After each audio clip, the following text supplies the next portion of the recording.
Good morning, नमस्कार। मैं हूं आपके साथ प्रियंका शर्मा। रिपब्लिक भारत में आप सभी का बहुत स्वागत है। इस बुलेटिन में मेरे साथ होंगे मेरे सहयोगी मृदुल, जो आपको बताएंगे कैसे बीते दिन सदन में प्रधानमंत्री नरेंद्र मोदी ने विपक्ष को धो डाला। मृदुल।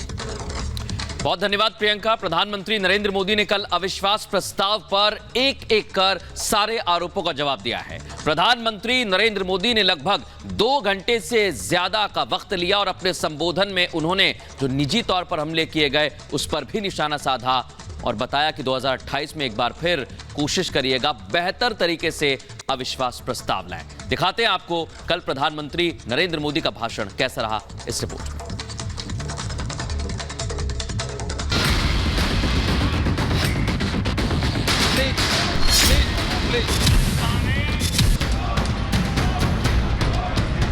संसद में 3 दिनों तक अविश्वास पर जंग छिड़ी रही। दोनों ओर से खूब वार पलटवार हुए। फिर आखिर में आए पीएम मोदी ने प्रस्ताव लाने वाले विपक्ष को मुंहतोड़ जवाब दे दिया और 24 में रिकॉर्ड तोड़ जीत का फिर से ऐलान कर दिया। एक तरह से विपक्ष का अविश्वास प्रस्ताव हमारे लिए शुभ होता है।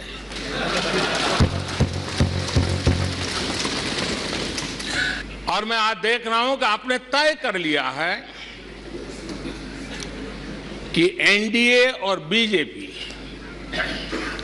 2024 के चुनाव में पुराने सारे रिकॉर्ड तोड़ करके भव्य विजय के साथ जनता के आशीर्वाद से वापस आएंगे। इंडिया बनाकर मोदी को हराने का ख्वाब देखने वाले विपक्ष को मोदी ने कट्टर भ्रष्टाचारी का साथ देने का आरोप लगाया।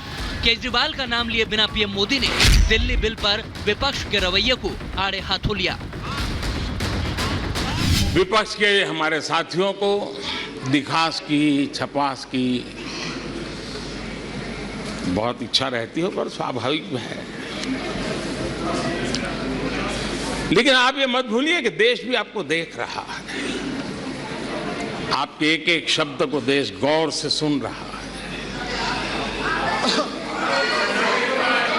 लेकिन हर बार देश को आपने निराशा के सिवाय कुछ नहीं दिया है। और विपक्ष के रवैये पर भी मैं कहूंगा,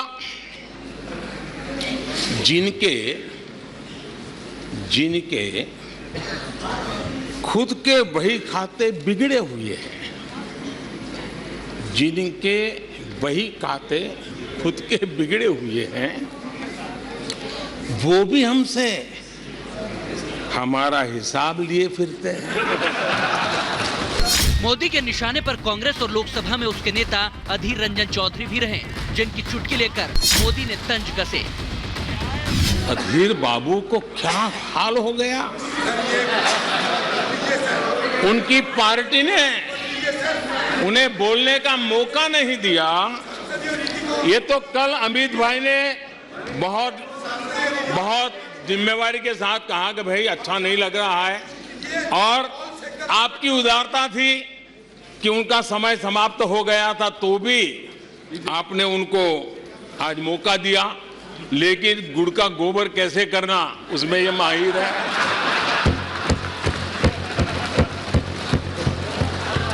और कांग्रेस बार बार उनका अपमान करती है।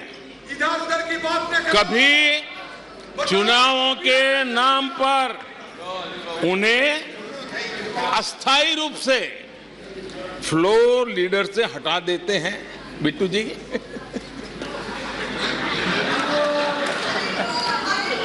हम अधीर बाबू के प्रति अपनी पूरी संवेदना व्यक्त करते हैं।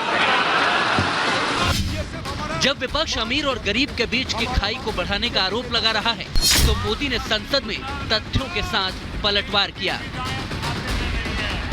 आज गरीब के दिल में अपने सपने पूरा करने का भरोसा पैदा हुआ है।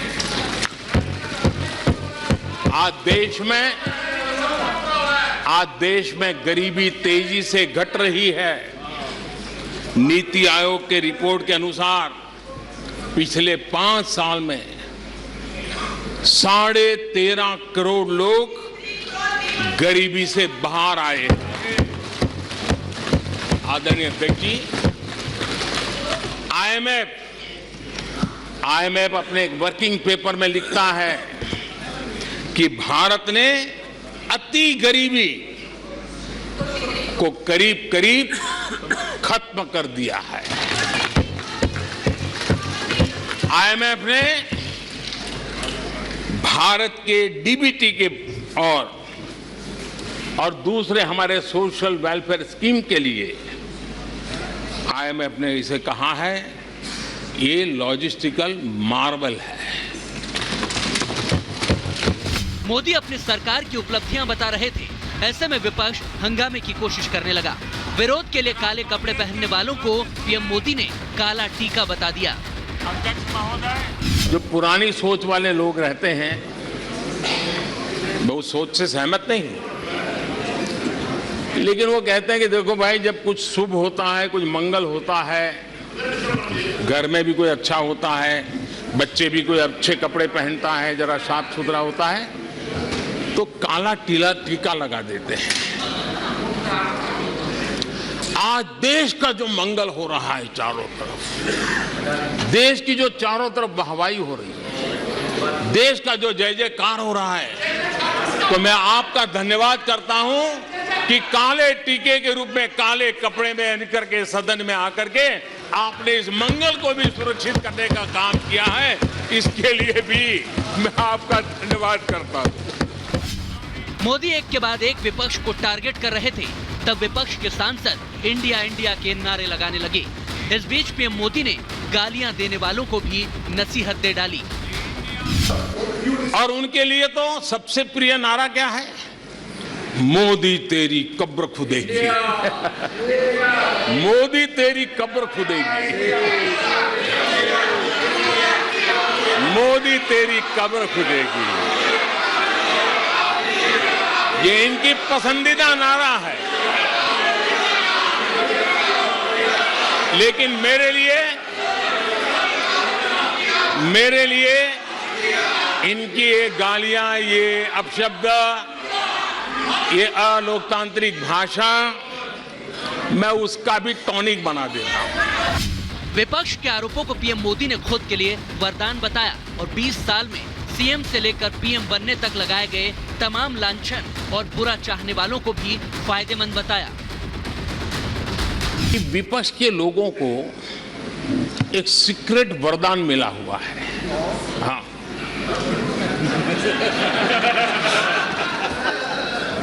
सीक्रेट वरदान मिला हुआ है जी। और वरदान ये कि ये लोग जिसका बुरा चाहेंगे उसका भलाई ही होगा।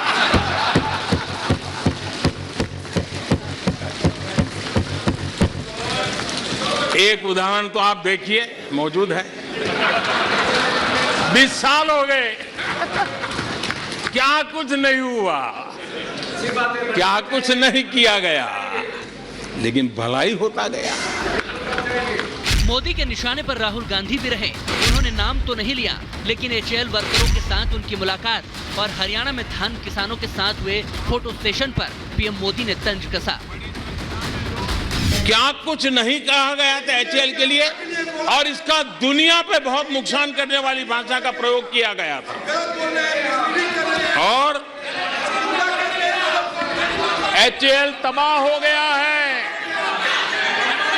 एचएएल खत्म हो गया है, भारत की डिफेंस इंडस्ट्री खत्म हो चुकी है। ऐसा न जाने क्या क्या कहा गया था एचएएल के लिए। इतना ही नहीं, जैसे आजकल खेतों में जाकर के वीडियो शूट होता है, मालूम है ना? हाँ? खेतों में जाकर के वीडियो शूट होता है ऐसे लगा कर। हाँ। वैसा ही उस समय एचएएल फैक्ट्री के दरवाजे पर मजदूरों की सभा करके वीडियो शूट करवाया गया था। और वहां के कामगारों को भड़काया गया था, अब तुम्हारा कोई भविष्य नहीं है, तुम्हारे बच्चे मरेंगे, भूखे मरेंगे, HAL डूब रहा है। देश की इतनी महत्वपूर्ण इंस्टीट्यूट को इतना बुरा चाहा, इतना बुरा चाहा, इतना बुरा कहा कि वो सीक्रेट आज HAL सफलता की नई बुलंदियों को छू रहा है। HAL ने अपना highest ever highest revenue register किया है। सिर्फ HAL ही नहीं, मोदी ने कहा कि LIC को लेकर भी इन लोगों ने कोसा और काफी कुछ झूठ बोला गया। साथ ही देश, लोकतंत्र और बीजेपी के मजबूत होने का मोदी ने फॉर्मूला भी बता दिया। आप जानते हैं LIC के लिए क्या क्या कहा गया था? LIC बर्बाद हो गई, गरीबों के पैसे डूब रहे हैं, गरीब कहां जाएगा, बेचारे ने बड़ी मेहनत से LIC में पैसा डाला है। क्या कहें, जितनी उनकी कल्पना शक्ति थी, जितने उनके दरबारियों ने कागज पकड़ा दिए थे, सारे बोल लेते थे वो, सारे बोल लेते थे। लेकिन आज LIC लगातार मजबूत हो रही है। शेयर मार्केट में रुचि रखने वाले को भी ये गुरु मंत्र है कि जो सरकारी कंपनियों को ये लोग गाली देना, आप उसमें दांव लगा दीजिए साहब, अच्छा ही हो जाएगा।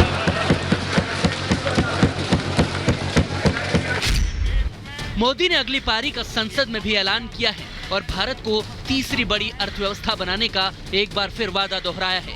साथ ही विपक्ष को कई सुझाव भी दिए। कुछ दिन पहले मैंने कहा था कि हमारी सरकार के अगले टर्म में तीसरे टर्म में भारत दुनिया की तीसरी टॉप अर्थव्यवस्था बनेगा।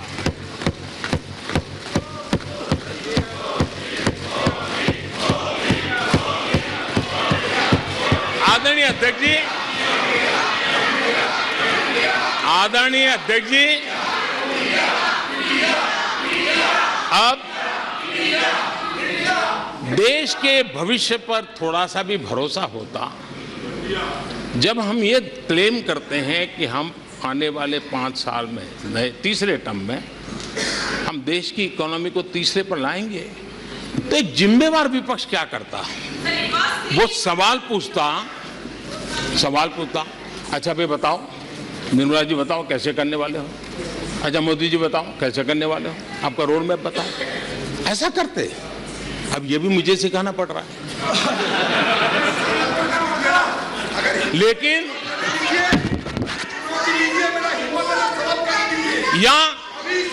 या वो कुछ सुझाव दे सकते थे, ये कुछ सुझाव दे सकते थे, या फिर कहते हम चुनाव में जनता के बीच जाकर के बताएंगे कि ये तीसरे की बात करते हैं, हम तो 1 नंबर पे लेके आएंगे और ऐसे ऐसे लेके कुछ तो करते यार। लेकिन हमारे विपक्ष की त्रासदी ये है और उनके राजनीतिक विमर्श पर गौर कीजिए। कांग्रेस के लोग क्या कह रहे हैं, अब देखिए कितना कल्पना दारिद्र्य है। इतने सालों तक सत्ता में रहने के बाद भी क्या अनुभवताहीन बातें सुनने को मिल रही है जी। क्या कहते हैं ये कहते हैं इस लक्ष्य तक पहुंच रहे, कुछ करने की जरूरत नहीं, ऐसे ही होने वाला है तीसरे नंबर पे। बताओ,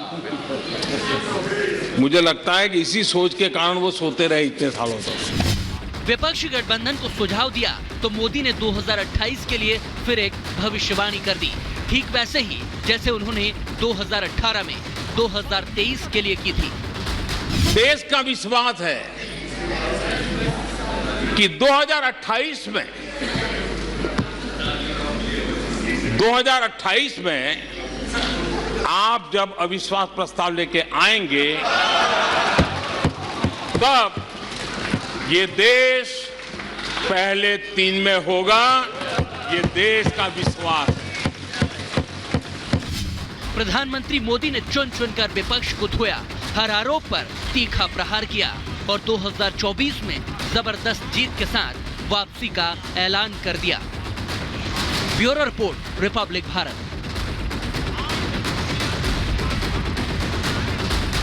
ये इंडिया गठबंधन नहीं है, एक घमंडिया गठबंधन है।